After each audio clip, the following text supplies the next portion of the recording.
अस्सलामुअलैकुम, कैसे हैं जी आप सब। उम्मीद करती हूँ कि आप सब ठीक होंगे और मैं भी बिल्कुल ठीक हूँ जी। तो आज आपको बहुत सी ऐसी यूज़फुल टिप्स देने जा रही हूँ और इस तरह की यूज़फुल आपको आइडियाज़ देने जा रही हूँ जो कि जब गेस्ट आते हैं ना तो आपकी ज़िंदगी को बना देंगे बहुत ज़्यादा आसान। और घर में थोड़ी बहुत तब्दीली करने से आपके घर की जो लुक है ना वो बिल्कुल बदल जाएगी, यानी ऑसम हो जाएगी। तो इसके लिए आपको वीडियो स्किप ना करने से ना फिर आप एक एक चीज़ देख लेते हैं कि इस व्लॉग में हमारे लिए क्या था। तो मैं सबसे पहले क्या करती हूँ कि मेरे जितने भी घर में बेडरूम्स हैं ना उनकी बेडशीट चेंज कर लेती हूँ। मेरी पहली कोशिश यही होती है कि जो मैं बेडशीट अब बिछा रही हूँ ना वो नई हो, क्योंकि नई बेडशीट बिछाने से हमारे बेडरूम की लुक बिल्कुल से चेंज हो जाती है। और जब बेडरूम्स की लुक चेंज होती है ना तो ज़ाहिर सी बात है कि पूरे घर की एक लुक चेंज हो जाती है। बस तो इस तरह बारी-बारी करके मैं अपने सारे जो रूम हैं उनकी बेडशीट कर लूँगी चेंज। और कोशिश यही करूँगी कि इनको अच्छे से संभल करूँ, ये नहीं कोई भी सिल्वर टिन में ना रहे जब मैं अपनी बेडशीट अपने बेड के ऊपर डालूँ। तो नई बेडशीट से एक अच्छी सी वाइब आती है। साफ़ सुथरे घर में ना जब मेहमान आते हैं तो उनको बहुत अच्छा लग रहा होता है, वो आपकी तारीफ़ भी करते हैं। और कोई भी गेस्ट आने लगे ना तो ये थोड़ी बहुत जो चीज़ें होती हैं अगर हम कर लें तो हमारे लिए बहुत अच्छा है और इन पे इतना ज़्यादा टाइम नहीं लगता, क्योंकि सफाई तो हमने जैसे तैसे करनी ही है। तो उसके लिए हम क्यों ना ऐसी छोटी छोटी सी बातों पे अमल करके अपने घर को बहुत अच्छे से बना लें। बस अब मेरी हेल्पर आ गई है दूसरे रूम में और अपनी हमने दूसरी भी बेडशीट कर ली है चेंज।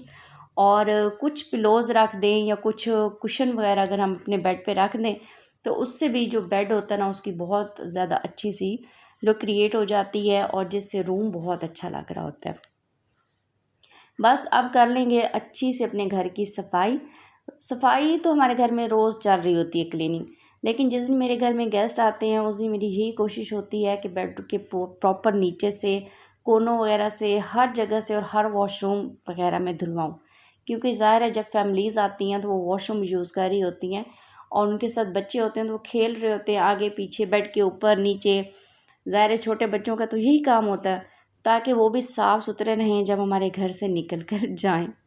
बस इसके लिए यही ज़रूरी है कि हम अपने घर को ना बहुत अच्छे से उस दिन साफ़ करें। थोड़ा-सा एक्स्ट्रा टाइम ज़रूर लगेगा, लेकिन हमारे घर को 4 चाँद लग जाएँगे उस दिन की क्लीनिंग से। आज जो-जो चीज़ें मैं आपको बताती जा रही हूँ वो आपके लिए, आपके घर के लिए बहुत ज़्यादा फ़ायदेमंद होंगी।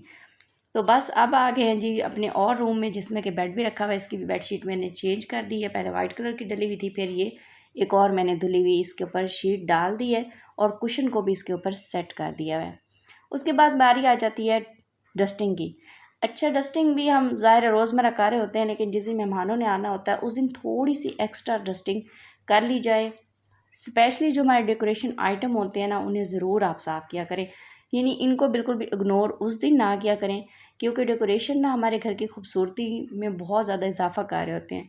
तो अगर ये ख़ुद साफ़ नहीं होंगे ना तो इन्होंने इजाफा बिल्कुल भी नहीं करना, उल्टा हमारे घर को बहुत बुरा सा एक लुक देनी है। बस अब मैं इसी तरह अपने लाउंज को बहुत ज़्यादा, यानी टीवी लाउंज को अच्छे से साफ़ करती हूँ। कोशिश यही करनी चाहिए कि जहाँ मेहमानों ने आकर बैठना है और ज़्यादातर अपना टाइम गुजारना है उस रूम की एक एक चीज़ की डस्टिंग की गई हो, उस रूम को प्रॉपर तरीके से सेट किया गया हो और उस रूम में ज़्यादातर सफाई का ख्याल रखा जाए। बस अब अपने घर की पूरी डस्टिंग करवा लूँगी और फिर उस बेडरूम को भी अच्छे से साफ़ करूँगी जिसमें मेहमानों ने स्टे करना हो या थोड़े टाइम के लिए रेस्ट करनी हो। तो ये मेरा बेडरूम है, चूँकि इसमें एसी लगा हुआ है तो गर्मियों का मौसम चल रहा है, इसलिए इसकी कुछ ज़्यादा ही एक्स्ट्रा सफाई कर लेंगे ताकि अगर गेस्ट आराम करें तो ये वाला रूम भी एक पॉजिटिव वाइब क्रिएट कर रहा हो। तो बस छोटी छोटी सी चीज़ें हैं ना ये मैं ज़रूर करती हूँ और आज जब देखेंगे आप, सुनेंगे आप, तो आप भी मेरे ख़्याल में इस व्लॉग से बहुत कुछ सीखेंगे। बस अब मॉप इस एरिया से पहले इसलिए लगवा रही हूँ, बाद में आपको दिखाती हूँ कि यहाँ मैंने क्या करना है। ये वाला पहले हम मॉप लगा के इसको कुछ टाइम के लिए छोड़ देंगे, यानी मैं पंखा चला दूँगी। उसके बाद मैं अपनी हेल्पर से सारे रूम में से मॉप लगवा के तो आखिर में इस एरिया में आऊँगी, क्योंकि यहाँ पे एक्स्ट्रा मैंने थोड़ा बहुत काम करना है। बस अब ये मेरा टीवी लाउंज में ऐसे लग रहा है मॉप, और अच्छे से फ़िनाइल डलवा के लगवा लें। और अगर आपको अपने घर में एक्स्ट्रा खुशबू चाहिए तो आप क्या करें कि कंफर्ट में भी थोड़ा डिप करवा के लगवा सकते हैं, लेकिन मैं ज़्यादातर फ़िनाइल में लगवाती हूँ ताकि जरासीम जो होते हैं ना वो ख़त्म हो जाएं घर में से, और जर्म्स को नहीं होना चाहिए घर में। तो ये मैं आपको क्लीनिंग के हवाले से और प्रिपरेशन के हवाले से बता रही हूँ। इसके अलावा जो कुकिंग होती है वो मेरी यही कोशिश होती है अगर मैंने मीठा बनाना है तो वो मैं सुबह सुबह ही बना के फ्रिज में रख दूँ ताकि वो ठंडा हो जाए, और इसके अलावा जो कुकिंग होती है तो वो टाइम टू टाइम करूँ ताकि गर्म चीज़ें पेश कर सकूँ, सर्व कर सकूँ। तो आज मैं आपको इस ब्लॉग में बताऊंगी कि अपने घर को माइनर सी चेंजिंग से कितना हम अच्छा बना सकते हैं और कितनी अच्छी सी लुक दिखा सकते हैं अपने मेहमानों को। तो अब ये मेरा दूसरा रूम है, बेडरूम। इसमें मैं क्या करती हूँ कि जो ही मॉप लगवा लूँगी ना तो पर्दे हम सारे विंडोज़ के आगे खोल देंगे ताकि जो हमारा घर है ना वो ठंडा ठंडा रहे और एक पुरसुकून सा माहौल हमारे घर में हो। क्योंकि गर्मी है तो गर्मियों में घर बहुत जल्द गर्म हो जाता है, धूप आ रही होती है, उसकी बहुत ज़्यादा तपिश होती है। तो जब बहुत ज़्यादा गर्म हो जाएगा तो उसके लिए फिर एक्स्ट्रा हमें ना एयर कंडीशन चलाने पड़ते हैं, एयर कूलर चलाने पड़ते हैं, तो फिर बिजली भी बहुत ज़्यादा महंगी है। लिहाजा मैं क्या करती हूँ कि जब मॉप लग जाती है तो फ़ौरन से पर्दे खोल के थोड़ा पंखा चला देती हूँ, वो ठंडा सा रूम हो जाता है और उसके बाद फिर फ़ैन ऑफ़ कर देती हूँ। तो अब आप देखें कि बेडशीट चेंज करने से और थोड़ी सी एक्स्ट्रा जो हमने मेहनत की सफाई पे, उसके बाद घर कितना अच्छा हो गया। सेकंड काम मैं ये करती हूँ कि सबसे पहले अपना कोई एक अच्छा सा सूट निकालती हूँ, क्योंकि जो हाउसवाइफ होती है ना वो डेली रोज़मर्रा रूटीन में तो बस कैजुअल ड्रेसेस और रफ सूट ही पहन रही होती है। लेकिन उस दिन जिस दिन मेरे घर में गेस्ट आ रहे होते हैं, मेरी यही कोशिश होती है कि एक अच्छा सा सूट निकाल के उसको प्रेस करके हैंग कर दूँ, घर के सारे काम निपटा के कुकिंग से पहले ये सूट पहन लो, क्योंकि उनके आने का कोई भी इतना एग्जैक्ट टाइम नहीं होता। तो फिर हम कुकिंग के कार्य हों तो आराम से रेडी हो के अपने जो मेहमान हैं उनको वेलकम करना चाहिए। कपड़े प्रेस करने के बाद ना मैं अपने रूम्स को कर देती हूँ शावर। अगर एयर फ्रेशनर है तो उसको हम स्प्रे कर देंगे अपने सारे रूम्स में, और अगर एयर फ्रेशनर नहीं है तो परेशानी की कोई बात नहीं है कि कंफर्ट तो हर घर में अब होता है। कंफर्ट को ना शावर वाटर बॉटल में डालें, जो कि हम कपड़े शावर जिनसे कर रहे होते हैं, थोड़ा सा कंफर्ट डाल लें, उसको अच्छे से शेक करके ना आप सारी जो बेडशीट्स हैं उनके ऊपर शावर कर दें, पिलोज़ पे कर दें, सोफ़ाज़ पे कर दें अपने घर के, और जो कर्टन होते हैं ना उनके ऊपर कर दें।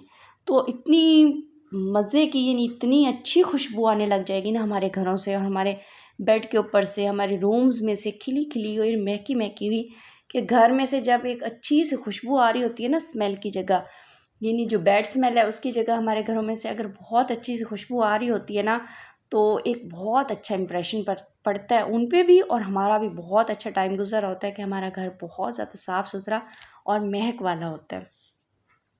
बस आगे चलने के बाद ये जो लाउंज है ना इसकी मैं टेबल की शीट उतार लेती हूँ, क्योंकि थोड़ी सी चेंज मेरे ख्याल में करनी चाहिए। जब गेस्ट आते हैं तो फर्स्ट इम्प्रेशन उन पर अच्छा डालना चाहिए, या कि इम्प्रेशन अच्छा ही डालना चाहिए कि इस घर की जो हाउस मेकर है ना वो सलीका मान है। मैं क्या करती हूँ, शीट उतार के ना तो ये मैट पड़ा है टेबल पर डाल देती हूँ, और यहाँ टिश्यू रोल हटा के टिश्यू बॉक्स रख देती हूँ। रोज़मर्रा रूटीन में इसलिए नहीं रखते क्योंकि हम यहीं पे खाना खा रहे होते हैं तो सारा कुछ गिरा होता है, और शीट होती है तो उसे मैं आराम से रिमूव कर लेती हूँ, लेकिन अगर मैट होगा तो वो बहुत गंदा हो जाएगा। फिर जो रग पड़ा हुआ है ये मैंने रखा हुआ वैसे अंदर गेस्ट रूम में है, लेकिन जब कभी मेरे गेस्ट आ रहे होते हैं तो इसको मैं अपने रख देती हूँ लाउंज में, क्योंकि बहुत अच्छा घर लग रहा होता है, एक मेंटेन घर लग रहा होता है। और उसके बाद आखिर पे मैं यहाँ से मॉप करवाती हूँ, क्योंकि ये वाला एरिया जहाँ पे हमने रग डाला ना ये भी ड्राई हो जाता है। तो आराम से रग इधर रख देते हैं, टेबल सेट कर लेते हैं, और उसके बाद लास्ट पे यहाँ से लगवा लेती हूँ जी मॉप। अच्छा, जब घर में मॉप लग रहे हो ना तो एक तो साथ साथ पंखे ज़रूर ऑन कर दें ताकि वो फ़ौरन से खुश्क होते चले जाएँ। और जब मॉप लग रहे हो ना तो तब ऊपर चलना नहीं चाहिए, क्योंकि वो गीले होते हैं तो फ़ौरन से ही ना जो मार्बल या टाइल्स होती है ना उसके ऊपर से निशान बनने शुरू हो जाते हैं, जो कि देखने में बहुत बुरे लग रहे होते हैं। तो रोज़मर्रा जैसे हमारे घर इतना साफ़ होता है ना, तो हमें जब गेस्ट के आने पे भी अपने घर को बहुत ज़्यादा साफ़ रखना चाहिए। अच्छा, ये स्टूल है ये मैं इसलिए अपने लाउंज में रख देती हूँ कि जब साथ बच्चे होते हैं ना तो आराम से इनको यूज़ कर लेते हैं। ये स्टूल ना स्पेस सेविंग है तो मुझे बहुत ज़्यादा पसंद है। इसके बाद मैं क्या करती हूँ कि एक नेयर जो टॉवल होता है ना वो निकाल करके तो वॉशरूम में हैंग कर देती हूँ, क्योंकि जो हम डेली यूज़ कर रहे होते हैं ना वो थोड़े रफ़ भी होते हैं, और हो सकता है कि उस टाइम धुले हुए ना हो, तो जब गेस्ट जाते हैं वॉशरूम में तो उन्हें हाथ साफ़ करने पड़ जाते हैं। तो उसके लिए एक साफ़ सुथरा सा टॉवल हमारे वॉशरूम में होना बहुत ज़्यादा ज़रूरी है। इसके अलावा स्लीपर्स भी होने चाहिए। उम्मीद करती हूँ कि आज की आपको टिप्स और आइडियाज़ बहुत अच्छे लगेंगे। मुझे दे इजाज़त। अल्लाह हाफिज़।